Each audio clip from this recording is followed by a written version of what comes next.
సాంకేతిక విప్లవం ఈ దేశంలో తెచ్చింది రాజీవ్ గాంధీ. అందుకే ఈరోజు మనం ప్రపంచంతో పోటీ పడగలుగుతున్నాం. ఈరోజు ట్విట్టర్లో పెడుతున్నాడు, అమెరికా పోయి కంప్యూటర్ చదువుకున్నా అంటున్నాడు. ఆ కంప్యూటర్ని పుట్టించింది, ఈ దేశానికి పరిచయం చేసిందే రాజీవ్ గాంధీ సన్నాసి. లేకపోతే ఎక్కడో గుంటూరులో ఇడ్లీ కూడా అమ్ముకుంటూ తిరిగేటోనివి. ఎందుకంటే ఆడికి చదువుకుంటానికి పోయినావు కదా, నువ్వు ఆడనే ఇడ్లీ కూడా అమ్ముకొని బతికేటోని. లేకపోతే రైల్వే స్టేషన్లో చాయ్ సమోసా అమ్ముకుంటా సిద్దిపేటలోనే ఉండేటోని. రాజీవ్ గాంధీ ఈ దేశానికి కంప్యూటర్ని పరిచయం చేసింది కాబట్టి నీ బతుకు ఒక కంప్యూటరు, ఒక ట్విట్టర్ అకౌంటు, ఒక ఐటీ మంత్రి అయినవు.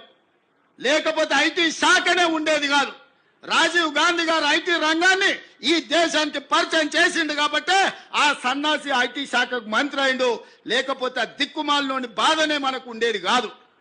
కాబట్టి ఇవాళ ఈ పరిస్థితుల్లో అలాంటి రాజీవ్ గాంధీ దేశ సమగ్రతను కాపాడడానికి ప్రాణ త్యాగం చేసి ఈ దేశాన్ని కాపాడిండు. అంత గొప్ప వ్యక్తి విగ్రహాన్ని ఈరోజు సచివాలయం ముందల ట్యాంక్ బండ్ మీద పెడితే రాజీవ్ గాంధీ విగ్రహం ఎందుకు పెడతారని అడుగుతారా? ఎంత బలుపు మాటలు కార్యకర్తలారా, ఒకసారి ఆలోచన చేయండి. అధికారం పోయినా మదము దిగలేదు. గాంధీ కుటుంబాన్ని కుటుంబ పాలన అంటున్నారు. ఆ సన్నాసులకు చెప్పండి, రాజీవ్ గాంధీ గారు ప్రధానమంత్రిగా చనిపోయిన తర్వాత దాదాపుగా 15-20 ఏళ్ళు కాంగ్రెస్ అధికారంలో ఉంది. సోనియా గాంధీ గారు ఏ పదవి తీసుకోలే, కేంద్ర మంత్రి పదవి తీసుకోలే, ప్రధానమంత్రి పదవి తీసుకోలే. 2004 నుంచి 2014 10 సంవత్సరాలు బలమైన యూపీఏ ప్రభుత్వం ఉన్నా సోనియా గాంధీ గారు, రాహుల్ గాంధీ గారు ఏ పదవులు తీసుకోలే. కేంద్ర మంత్రి పదవి కానీ ప్రధానమంత్రి పదవి కానీ తీసుకోలే. ఆనాడు రాజీవ్ గాంధీ గారు చనిపోయినాక దాదాపుగా 3 దశాబ్దాలుగా పైగా కాంగ్రెస్ పార్టీలో గాంధీ కుటుంబం ప్రధానమంత్రి, కేంద్ర మంత్రి పదవి తీసుకోలేదు. పదవి త్యాగం అంటే వాళ్ళని చూడాలి, ప్రాణ త్యాగం అంటే వాళ్ళని చూడాలి, స్వతంత్ర పోరాటం అంటే ఆ కుటుంబాన్ని చూడాలి. మోతీలాల్ నెహ్రూ, పండిత్ జవహర్లాల్ నెహ్రూ స్వతంత్రం కోసం పోరాటం చేసి ఈ దేశానికి స్వతంత్రం తెచ్చినోళ్ళు. శ్రీమతి ఇందిరాగాంధీ, శ్రీ రాజీవ్ గాంధీ ఈ దేశం కోసం ప్రాణాలు త్యాగం చేసి దళిత, గిరిజన, ఆదివాసీలను ఆదుకున్న జాతి. సోనియా గాంధీ, రాహుల్ గాంధీ పదవి త్యాగం చేసి మన్మోహన్ సింగ్, పివి నరసింహారావు లాంటి మేధావులను ఈ దేశానికి ప్రధానమంత్రులుగా పరిచయం చేసింది. తెలంగాణ బిడ్డను ఈ దేశానికి ప్రధానమంత్రిని చేసింది శ్రీమతి సోనియా గాంధీ కాదా? ఇవాళ మనం గొప్పగా చెప్పుకుంటున్నాం, మన తెలంగాణ బిడ్డ, మన వంగర బిడ్డ ఈ దేశానికి ప్రధానమంత్రి అయిన. ఎట్లయినా శ్రీమతి సోనియా గాంధీ గారు ఆనాడు పివి నరసింహారావు గారిని ఈ దేశానికి ప్రధానమంత్రిగా చేయలేదా? మన్మోహన్ సింగ్ను ఆర్థిక మంత్రిగా చేయలేదా? ఈ దేశానికి ప్రధానమంత్రిగా చేయలేదా? పదవీ త్యాగం అంటే సోనియా గాంధీ గారిది, రాహుల్ గాంధీ గారిది. మరి ఈ సన్నాసులదేందా? అయ్యి ఉండంగానే అయ్యో ముఖ్యమంత్రి, కొడుకు ఐటీ మంత్రి, అల్లుడు సాగునీటి పారుదల శాఖ మంత్రి, బిడ్డ ఎంపీ, సడ్డకుని కొడుకు రాజ్యసభ.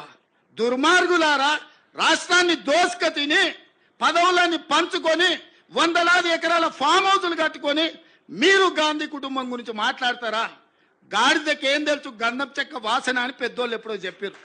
ఈ కాంగ్రెస్ పార్టీ మేనిఫెస్టోలో పెట్టినటువంటి అంశాలు కానీ, 6 గ్యారంటీల అంశాలు కానీ, వీటి మీద చర్చ లేకుండా విషయాలన్నింటినీ కూడా డైవర్ట్ చేయాలనేటటువంటి ఒక కుట్ర ఇవాళ రేవంత్ రెడ్డి చేస్తూ ఉన్నాడు. ఆ కుట్రలో భాగమే ఎమ్మెల్యేల ఇండ్ల మీద దాడులు. ఆ కుట్రలో భాగమే మా ఎమ్మెల్యేలను కాంగ్రెస్ పార్టీలోకి తీసుకున్నాడు. ఆ కుట్రలో భాగమే తెలంగాణ తల్లి విగ్రహం పెట్టాల్సిన చోట రాజీవ్ గాంధీ విగ్రహం పెట్టుడు. ఆ కుట్రలో భాగమే హైడ్రా పేరిట హైదరాబాదులో పేద దళితులు, బీసీలు, లంబాడ సోదర సోదరిమణులు ఇల్లు ఊలగొట్టుడు. ఆ కుట్రలో భాగమే నోరు తెరిస్తే బూతులు, అబద్ధాలు, తిట్ల పురాణం. అంటే ఆయన స్ట్రాటజీ ఏంటంటే రేవంత్ రెడ్డిది, ఆయన లేస్తే అబద్ధాలు మాట్లాడాలి, అంత అయిపోయిందని చెప్పాలి, గోబెల్స్ ప్రచారం చేయాలి, కేసీఆర్ను తిట్టాలి, బీఆర్ఎస్ పార్టీ నాయకులను తిట్టాలి. తద్వారా ఏంటంటే వాళ్ళు మమ్మల్ని తిడితే మేము వాళ్ళని తిట్టాలి. ఇక రేపు పేపర్లలో కానీ టీవీలలో కానీ ఇక వాళ్ళు మమ్మల్ని తిట్టుడు, మేము వాళ్ళని తిట్టుడు. ఇక ఇదే చర్చ జరగాలి ఈ రాష్ట్రంలో తప్ప కాంగ్రెస్ పార్టీ మేనిఫెస్టోలో ఏం చెప్పి ఓట్లు అడిగింది అనేది ప్రజలు మాట్లాడద్దు, మీడియాలో రావద్దు, ప్రతిపక్షాలు మాట్లాడద్దు. బిడ్డ చెప్తా ఉన్నాం, అధికారంలోకి మళ్ళీ మేము వచ్చుడు పక్క. నేను చెప్తా ఉన్నా, కొన్ని గోస్ట్ అకౌంట్లు, ఫేక్ అకౌంట్లు పెట్టి సోషల్ మీడియాలో, ట్విట్టర్లో, ఫేస్బుక్లో, ఇన్స్టాగ్రామ్లో, వాట్సాప్ గ్రూపులలో కొన్ని ఊరు పేరు లేని, తలా తోకా లేని ఆన్లైన్ పేపర్ల పేరిట కేసీఆర్ గారి మీద, కేటీఆర్ గారి మీద, మా హరీష్ గారి మీద, కవిత గారి మీద, తర్వాత ఎవరైతే మాట్లాడుతున్నారో కౌశిక్ రెడ్డి గారి మీద, మా వివేకానంద గౌడ్ మీద, పల్లా రాజేశ్వర రెడ్డి మీద, ప్రశాంత్ రెడ్డి గారి మీద, శ్రవణ్ గారి మీద, నా మీద, చాలామంది మా నాయకులందరి మీద ఫేక్ న్యూస్ స్ప్రెడ్ చేస్తూ ఉన్నారు. నాకు అందరు తెలుసు, నేను చెప్తా ఉన్నా, ఇవాళ మీడియా రికార్డ్ చేసుకోండి మీరు, నేను చెప్తా ఉన్నా, నాకు అందరు తెలుసు. రేవంత్ రెడ్డి టీంలో అధికారులు ఎవరో, రేవంత్ రెడ్డి టీంలో ఇవన్నీ నడిపిస్తున్న ఎవరో అందరు తెలుసు నాకు. రేపు మేము అధికారంలోకి వచ్చి పక్క కేసీఆర్, కేటీఆర్, హరీష్ రావు ఇడిసబెట్టి నేను మిమ్మల్ని ఇడిసబెట్ట బిడ్డ చెప్తున్నా, ఓపెన్గా చెప్తున్నా. కేసీఆర్ గారు, కేటీఆర్ గారు, హరీష్ రావు గారు మిమ్మల్ని క్షమించి వదిలేసినా ఇవాళ రేవంత్ రెడ్డి టీంలో ఉన్న అధికారులు ఎవరైతే ఈ డ్రామాలు చేస్తూ ఉన్నారో, రేవంత్ రెడ్డి టీంలో ఉన్న ఇంకా కొంతమంది ఎవరైతే నేను మాట్లాడేది మీరు వింటున్నారు, మీకు అర్థమవుతుంది, మీరు ఈ ప్రెస్ కాన్ఫరెన్స్ చూస్తున్నారు, నేను చెప్తున్నా. కేసీఆర్, కేటీఆర్, హరీష్ అన్న వాళ్ళు మిమ్మల్ని విడిచిపెట్టినా నేను మిమ్మల్ని విడిచిపెట్టా. అధికారంలోకి 4 రోజులు వెనక ముందు మేము వచ్చుడు పక్క, మిమ్మల్ని విడిచిపెట్టాం. రాజకీయాలు చేస్తే ఫేర్గా చేసుకుందాం. మీరు అధికార పక్షం, మేము ప్రతిపక్షం. మేము ప్రజల గురించి మాట్లాడతాం, ప్రజా సమస్యల గురించి మాట్లాడతాం. మీరు ప్రజలకు ఏం హామీలు ఇచ్చిర్రో వాటిని మీకు గుర్తు చేసుకుంటూ మేము ప్రజల పక్షాన మాట్లాడతాం.